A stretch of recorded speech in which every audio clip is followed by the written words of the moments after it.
Outa-space International Arts and Class Struggle Podcast. On this week's show, all-out strike at the Tate for jobs and culture. Interview with the PCS union rep. Music this week from Fallout, Divided We Fall, and of course, normal commentary from the space station.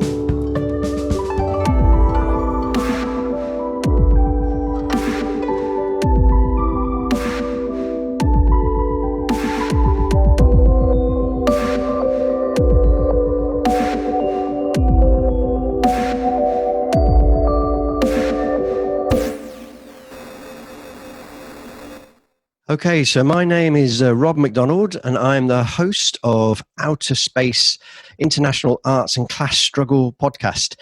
And today we have a very important guest, who is the PCS Representative at the Tate Gallery, who are presently on strike. How are you doing there? Are you with us? Yes, I am. Hi there. Oh, great stuff. Thank you very much for coming. So we're making this podcast a special. At the moment, we're on a little break while we write our next series.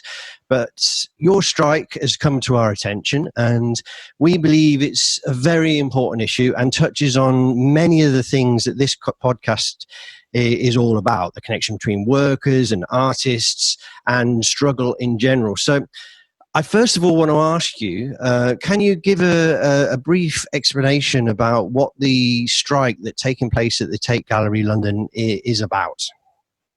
Yes, and actually I want to also make, there is also something to say regarding the Tate Gallery. Actually, the strike is not per se at the Tate Gallery, but we are striking against the redundancies made by Tate Enterprises Ltd. That is a commercial subsidiary company owned by Tate. Okay. Basically, we work for the bookshops in the gallery and catering in the gallery. And at about maybe 2 months ago, 313 redundancies were announced in Tate Enterprises, and nothing helped our situation. Mm-hmm. There is still on, and there was back then, the furlough scheme that actually was was called the job retention scheme, but that did not help our situation. And not even the bailout money that the government gave to the culture sector. In July, if I'm not mistaken, there was 1.5 billion, which Tate received 7 million. And that was the reason why, because we realized that nothing would have helped our situation, we balloted to strike. And today is a very important day because it's 1 month of strike. We are in continuous strike action, and it's already 1 month. Okay, so this is an important battle in the labour and trade union movement in England, but it's a particularly important battle for art lovers, artists, and art workers. Just for a bit of clarification, so it's the Tate Modern you work for, or what does the area cover? What places does it cover, so people who are listening understand who you are exactly? About Tate Modern, the workplaces they've been balloted are the bookshops, Tate Commerce, at Tate Modern, and Tate Britain, the London sites. Okay. And yes, I do believe actually that it's very important because we are the commercial arm, but we have also an integral part in promoting art and culture within the organization. Exactly. Because it's like you're the flagship of the English art scene, or Yeah, and also because visitors to come in the bookshops asking for asking question about what is on in the gallery, what to see first, which kind of books to buy. So we do believe that we have a very big part in promoting art and culture within the organization. Yes, absolutely. And also, sorry. No, you go on. The other thing is also about often it has been we have been told that we were lucky enough to work at Tate instead of an high street retail, which is there is nothing wrong with the high street retail, but we are not that. The truth is that we are working class creators. Many of us are art aficionados. Many of us are artists, actually. Yes. Many of us, we are even writers, curators, performers. That we are from a working class background. We would not have that much money or connection to join the big. No, and this is an important general point, for all artists to understand, and all people in general, that the working class artists always have to take another job. In the sense, you're in a job that's related to your interests, but an important job, as you've already spoken about. You talked about the. They've gone for redundancies. Could you explain, and you also talked about the amount of money that is slushing around at the moment because of the COVID crisis. Are the redundancies connected to a previous plan to reduce staff, or are they connected to the COVID and economic crisis that's stemming from it? How does management pose this to you? Basically, we have been told more or less that we were the unavoidable collateral damage of the pandemic. But in a way, we do not accept this narrative, because while it's true that there are issues, it's also true that new solution could have been explored. New path could have been decided. We could have gone in. Tate could have tried in other solutions rather than going very old school capitalism. Their jobs are not there anymore. Let's cut them out. Yeah, and I think there's something else to relate here that's very important. Artists and art funding budgets are always the first to be cut in local councils, and it's been cut for decades now. Resources and these kind of things. So it's like, yeah, it's all right. Let's go for the artists first. Let's go for the art industry first. Let's go for culture first. And actually, isn't it one of the industries that's been the most devastated by what's taken place by the COVID situation? Actually, funny to say that, because there is, regarding that and the bigger politics, there is something to say that it's true, though, that Tate, as it is paying an highest price for the situation, because we have been very successful. And when I say we, especially the commercial branch, so Tate has got quite a lot of self-generating money and very, very little government fund. And now, basically, we found that the self-generating money does not make that much money anymore because of the COVID situation, and they are worse off than other institutions or other. I think like this is across all institutions, art institutions, cultural institutions. That for years. Sorry. Well, this is the capitalist logic, eh? They're almost an independent. They're making money, and then they cut like this. When actually, art should be public funded in the main, in my opinion, at least. And then this is a great example of they been making profits. I imagine they make a lot of profits. I've been to the Tate Modern. Loads of people have. Everybody, there's a lot of activity going on in there. It's like you said. Well, like we said, it's a bit of a flagship of, on the South Bank there and all the rest of it. And then the first thing they do is cut all these jobs. And so this is the logic of management. You're the first to go. We've got to streamline. Oh, we're very sorry. And what's the attitude of the union and of the workforce? Mainly especially from the workers' point of view. And also, of course, as PCS support that we did not want to just go. We did not want it to take it as it is and say, okay, so we are leaving. We decided that it was worth to fight for. Our jobs was worth fight. And also, I suppose, because we think that other solution can be found. And we decided earlier on that whatever happens, we will not go down in silence. Yes, and that's brilliant. And that was the decision, basically, a collective decision almost. And by now, because the selection had been already been through, there are many workers that already know that are going to be redundant, but there are other workers that they know they're going to keep their jobs, but still that did not break our strike resolve. And so now there are people, members, that are striking for their jobs, but there are many members that are striking solidarity as well. Excellent. I mean, I think this is important because a cut like this is the thin edge of a wedge. If you know, like you said, you won't go down in silence. And really, that is exceptionally important, because if you do go down in silence, then next time it's even more jobs gone. You know, it's more streamlining, it's more less workers' rights.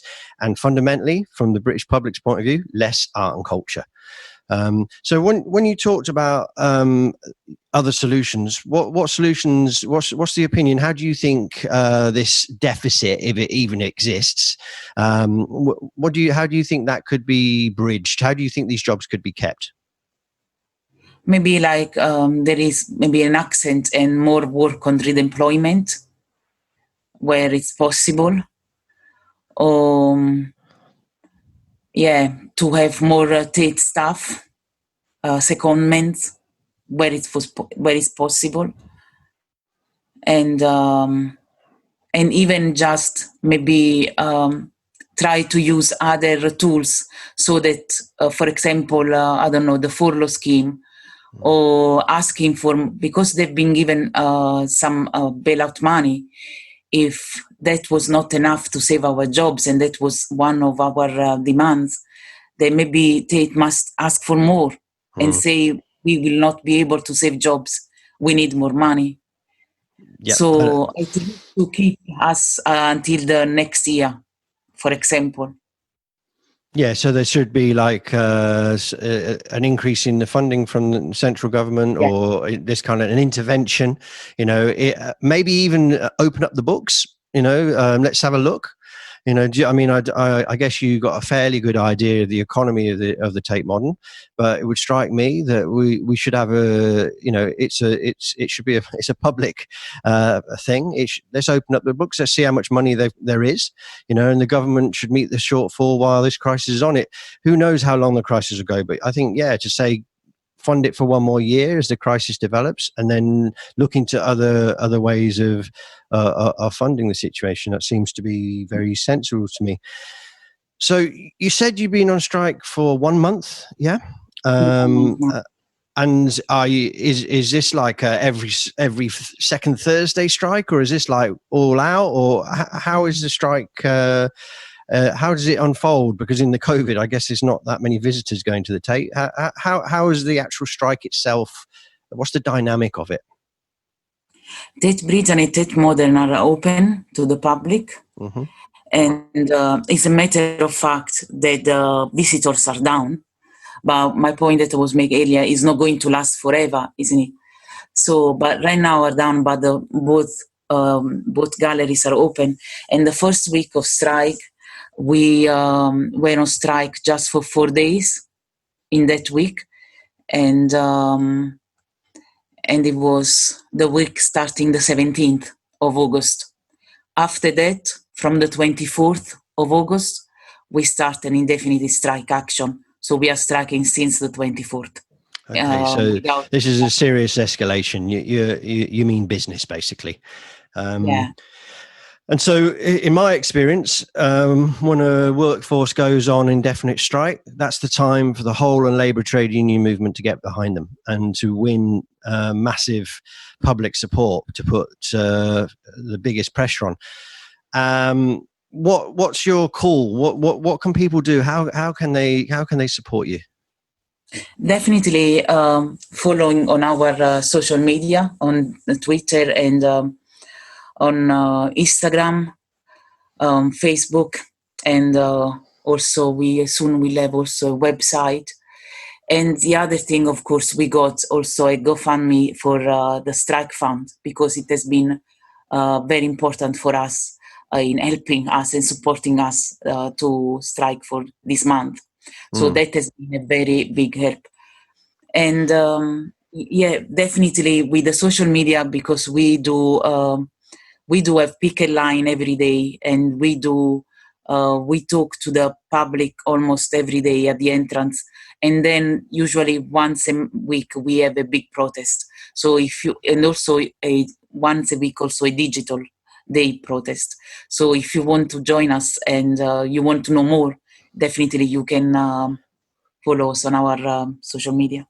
Great. And all your details, all your GoFundMe, Yeah. all the stuff we'll put in the description in below in the podcast and on across all our social media, so people should be able to access that. And it is important that the strike funds is important in this kind of situation, because being able to keep on strike is about being able to keep your family fed, and it's basic working class solidarity to put a couple of quid in the kitty to help people that are taking on this. And if the people out there listening who support art and culture, this is the sharp end. This is the sharp end. We talk about a lot of stuff on this podcast, and we go a bit crazy sometimes, and we talk about, very deep subjects, or, very sort of light subjects, but this is the sharp end. This is, if we, the people who are into the arts, this is what you've got to back. I would ask you. Sorry, go on. Sorry. No, just say, because you said about how important it is for anti-culture sector. I think yes, it is important, because in a way, Tate started it, but that is almost across all institutions. Is something that is coming up. And if we don't do anything, the art and culture sector is going to die eventually. Yep. Or at least the art and culture sector as we know it now, with all diversity. Because at the end, I talk about we are working class creatives. But the truth is, we are also the most diverse part of the Tate Gallery. We are, many of us that are going to lose our job, we are like women or BME, migrants workers. And basically, it's a bigger fight even than, in a way, we said we are the canary in the coal mine. Yeah. And so it's important also for the art and culture, that we say no. This is the question I was going to ask you, because for me, right at this moment, with all the stuff that's going on, that actually arts and culture is the first to go. We're always the first to be attacked, like you say, we're the canary in the mines, that kind of thing. But also artists are fed up. We're fed up because we're already precarious workers. We're fed up because we're already doing two jobs, So like I said, this is the frontline, people. This is a battle. If we can push back and win something in this situation, then that sets us up. And that was my sort of final question to you. How does this, for you, fit into the wider struggles that are coming? Because I think we all know, when the economic crisis was already on the way, and then the COVID's come, it's got deeper, it's got worse. There's a lot going on out there, and there's a lot of angry people. But they're going to be coming for your job. They're going to make the working class people pay for any crisis that happens. That's what they did in the past. That's what they always do. So how do you see this as part of the wider struggle? I mean, there's not that many big strikes going on at the moment, because lots of people aren't actually working. They're still or working from home, and there's this hiatus period where there's been certainly where I am, maybe less so in England. So how do you see this strike fitting in with the general struggle that's going to be taking place? To be honest, the thing is, it's important to say, it has been said throughout the pandemic that we were all in this together. It was a big lie then, but it is still a lie now. The working class in the culture sector and across all sectors, once again, are going to be hit so harshly by all of this, but also they're going to pay the price of the pandemic. And that with job losses like us, but also, for example, not having fair pay for many, or for many of other colleagues, instead not having a decent pay policy in the midst of a pandemic. And all these fights, that again is across all the working class, all the sectors, are all part of the same picture. And it's important that we are we know exactly what to do for our fights, but we need to know also how our fights fit inside the bigger picture, because just in this way we can be really effective, helping each other, and also to have maybe a result. And I really think, though, in that regard, I really think that the union, or joining a union and be active, is very big part of this picture. Because at the end, many of my members were, for example, never been on a demonstration. It seems like we are fighters, but we are not. We are workers, and as a union, we joined almost as a collective of people. We became more than a branch, a collective. And through that, we managed to stay together and fight together. And I think in the bigger picture, we should do the same. Brilliant. We're gonna bring you back later on and to give us reports on the struggle, but also, to talk more deeply on a lot of the questions that have been raised. Thank you very much. I appeal to everybody to put a couple of quid in the GoFund Me campaign to keep these strikers going. Get down on that picket line, and I think it's probably going to be time very soon for actions in other places to support you. And we wish you the best of luck, and we'll speak to you again soon, I hope. Okay now. Thanks. So, bye. So, yeah, bye-bye. Take care. Bye.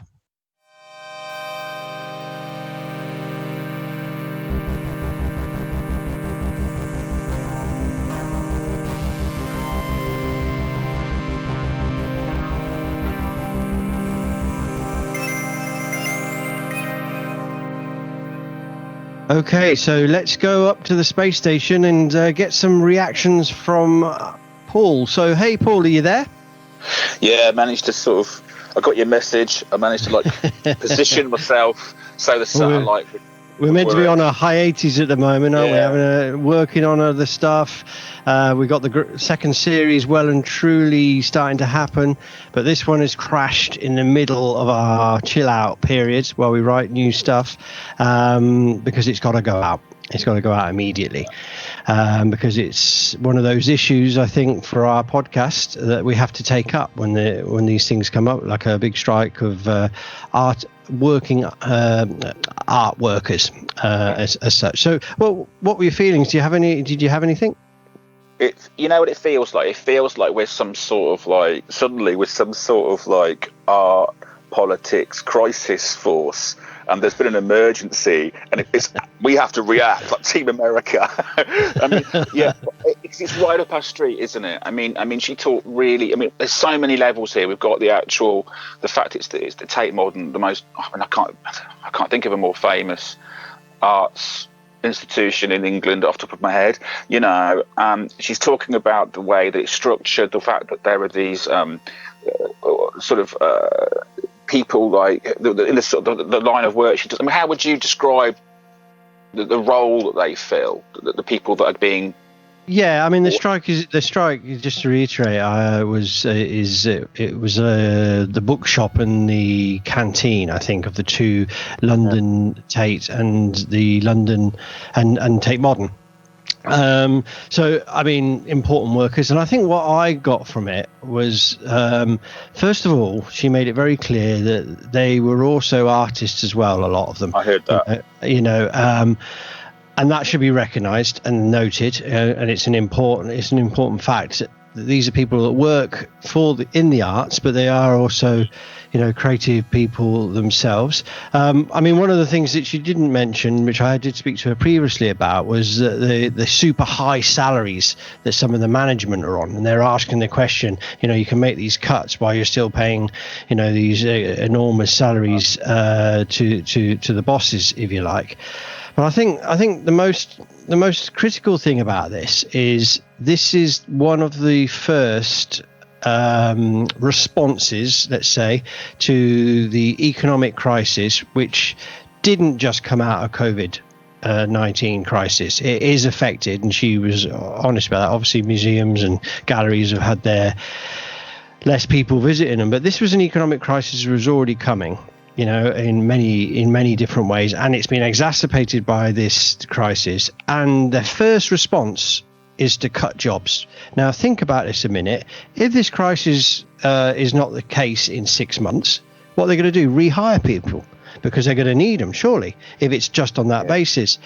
And the thing that really got my goat about this is the amount of money that something like Tate, this company has made, and this is these are public places, with private sort of enterprises within them, and the money's there, I'm sure of it, but they make this very sort of critical cut, and I think the logic of the situation is not needed.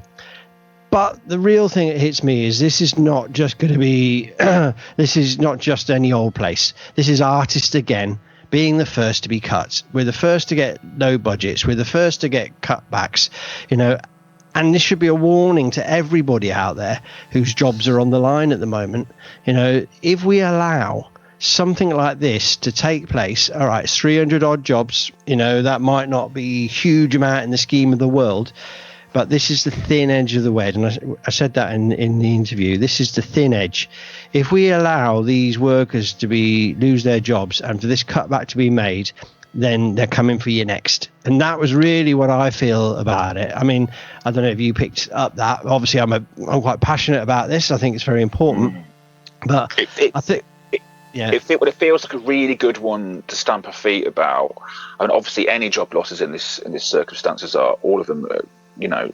Tragedy, but it's because we are an arts and politics podcast, and we've got, the Tate Modern is such an important resource culturally for this country and probably in Europe throughout. And this kind of bizarre, the feeling, it feels like one of the walls just went down, doesn't it? Yeah, that's what she was kind of saying. She was kind of saying, if we allow this to happen, arts and culture won't be the same again. This will be the beginning of the end of a certain way of being. And I think, that's why this is important. You can have your differences with these museums and galleries, and I think we should discuss this in a later podcast, because I think there is a problem with museums and galleries in many ways, and how art is put on and all these kind of questions.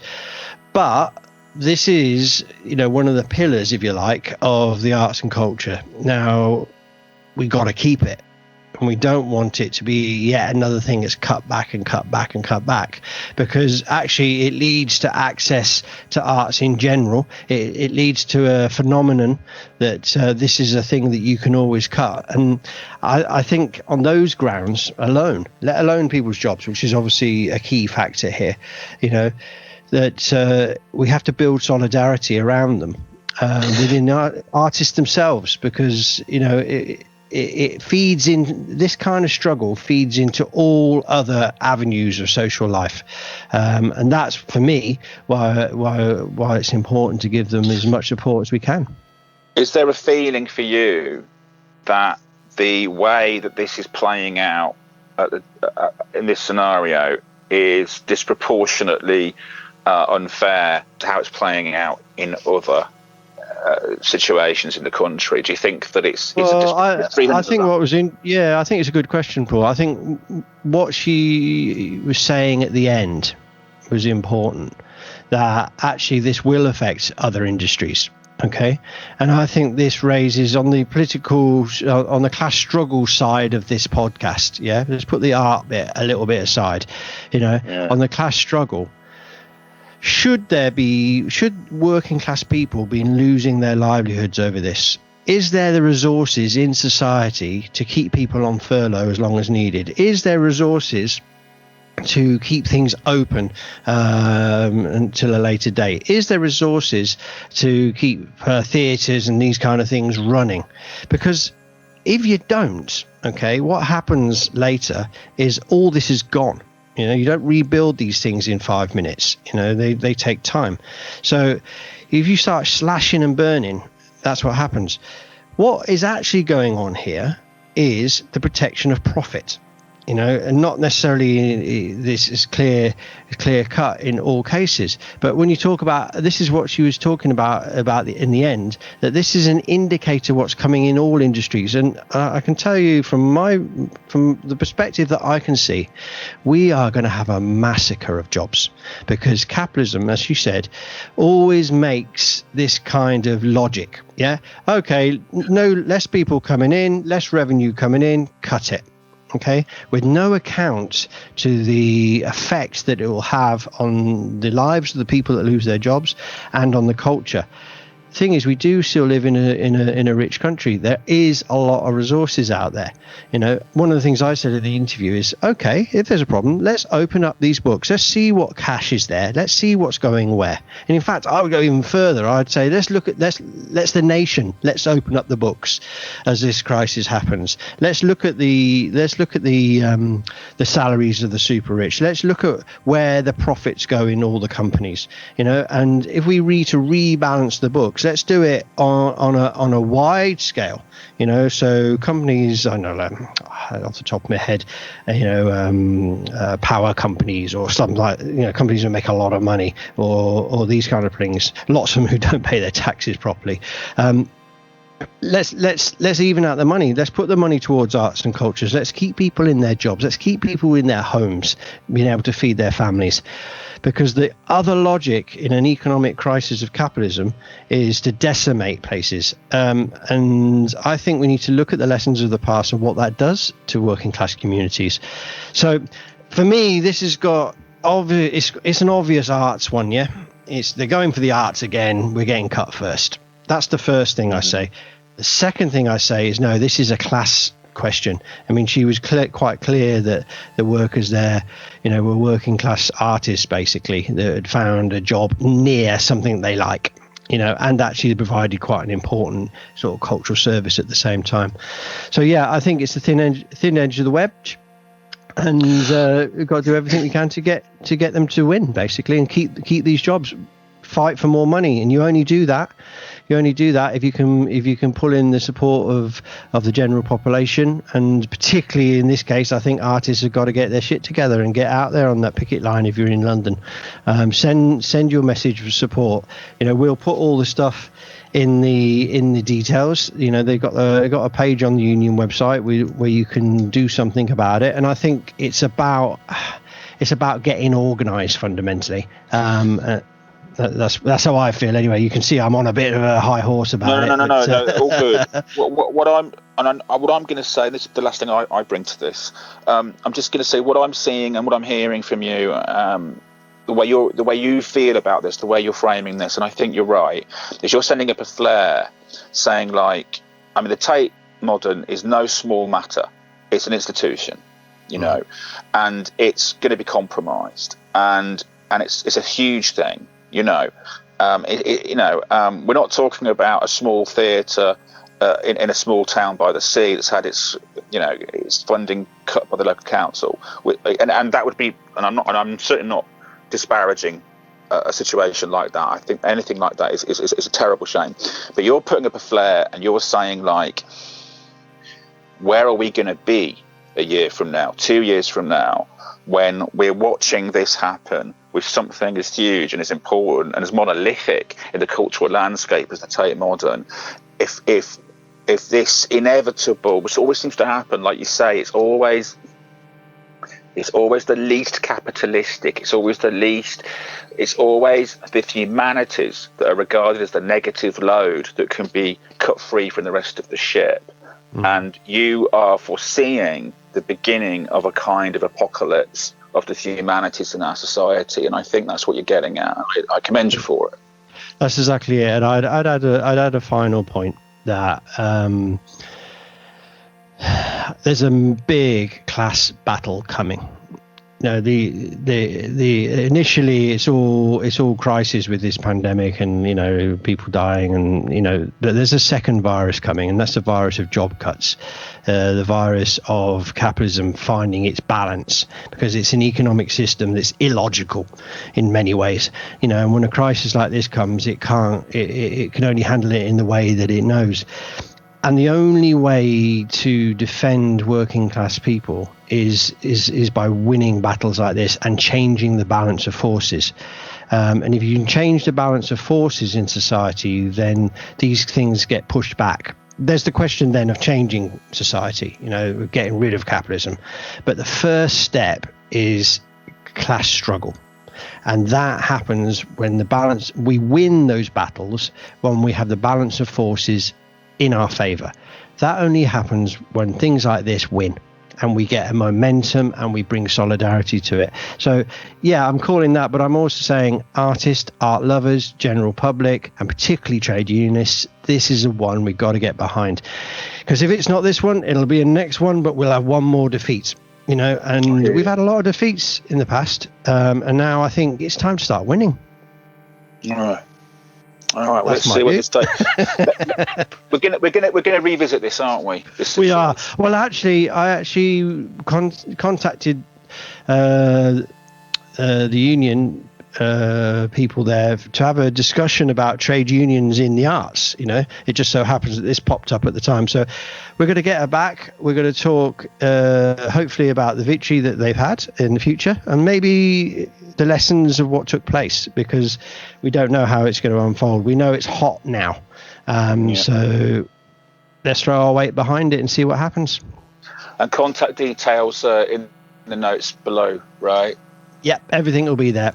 What you can do, where you can go, what you can like, and I think that one of the important points at the moment is they got a GoFundMe thing going on, which is paying a strike fund, which keeps the strikers going. Brilliant. So yep, throw a few quid into that one.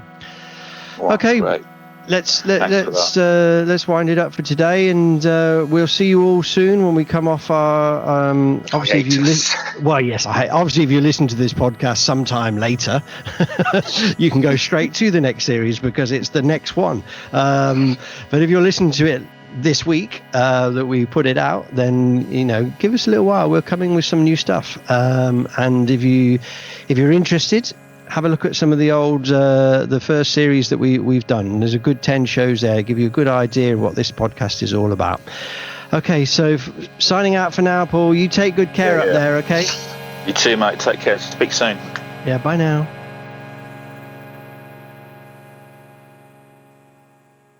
Okay then, so the song this week is a little bit different. It's by a band called Fallout, and the song is called Divided We Fall. It's a bit different because rather than putting out a new unsigned act or a new poet or new audio art that we normally put in the show, this week we're gonna go back in history a little bit. We're going to put a band that wrote this song in 1985. One of the reasons for doing that is because in 1985 it was the Great Miners' Strike in Britain, and I think we've got in the future some serious class battles are going to start to evolve. Myself in 1985 was learning for myself how to be politically active. I was in the school student strike at the time at the age of 15. So we go back a little bit in time this week, and let's hear from the band, and let's remember, divided we fall.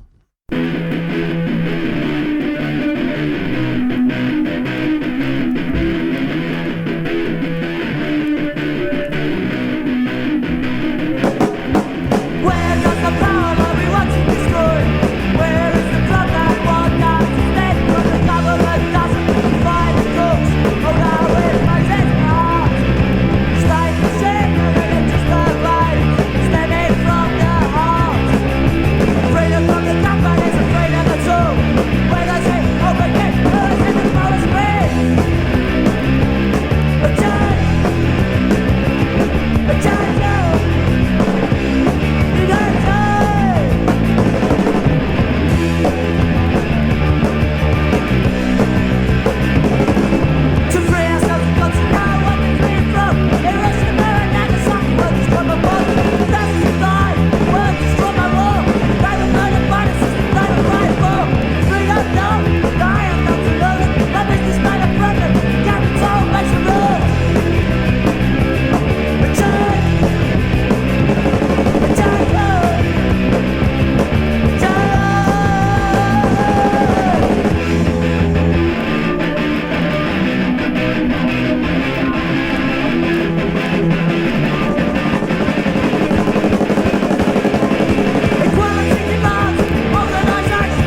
I hope you enjoyed today's show.